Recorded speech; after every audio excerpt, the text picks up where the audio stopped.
আজ এই গ্যাস সংকটে আমার মা বোনেরা অস্থির। আমার প্রিয় ভাই ও বোনেরা, আপনারা 24-এর গণ অভ্যুত্থান সবাই জানেন। 24-এর গণ অভ্যুত্থান আমরা কেউ ভুলিনি। আমরা 24-এর জুলাইয়ের কথা, রক্তের দাম আমরা এখনো দিতে পারিনি, কিন্তু আমাদের সরকার কিভাবে ভুলে গেছে আমাদের শহীদদের ভাইদের কথা। আপনারা নিশ্চয় জানেন যে আমাদের 24-এর গণ অভ্যুত্থানে হাজার হাজার ভাই ও বোনেরা শহীদ হয়েছে, জীবন দিয়েছে। কিন্তু কালকের প্রোগ্রামটা তো আপনারা দেখেছেন, তাদের রাষ্ট্রীয় প্রোগ্রাম ছিল ডকুমেন্টারি, সেখানে শহীদ আবু সাইদের ছবিটাও দেয়নি। তারা ভুল স্বীকার করেছে, কিন্তু ভুল স্বীকার করলে কি হবে ভাই? তারা বারবার ভুল স্বীকার করবে, তারা প্রতিশ্রুতি দিবে, কিন্তু প্রতিশ্রুতি রাখবে না।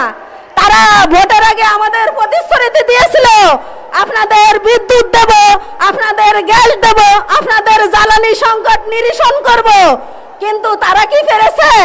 তারা পারে নাই। তারা আরো আমাদের দফায় দফায় বিদ্যুতের দাম বৃদ্ধি করছে। আমরা শ্রমিক, আমরা দফায় দফায় বিদ্যুতের দাম বৃদ্ধিতে ক্ষতিগ্রস্ত হচ্ছি, আমরা দিতে পারছি না।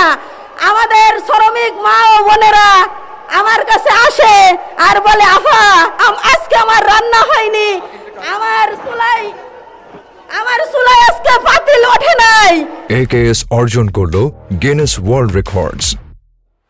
AKS আমার বাচ্চার মুখে আজ আমরা দুই মুঠা ভাত আমরা উঠে দিতে পারি নাই।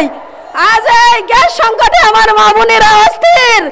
তারা বাসা বাড়িতে কাজ করে, তারা কলকারখানায় কাজ করে, কিন্তু বেলা শেষে এসে তারা গ্যাসটুকু পায় না। তারা অঝরে এসে কেঁদে দেয়, বলে আফা আপনার প্রোগ্রামে আসতে পারি না, দুই বেলা রান্না করতে পারি না গ্যাসের সংকটের কারণে। তাই আজ আমরা মা বোনেরা পাতিল নিয়ে উপস্থিত হয়েছি। আমাদের সরকার যদি আমাদের দাবি মেনে না নেয়, আমরা রাজপথ ছাড়বো না ইনশাল্লাহ। ভাই আপনারা কি পারবেন না?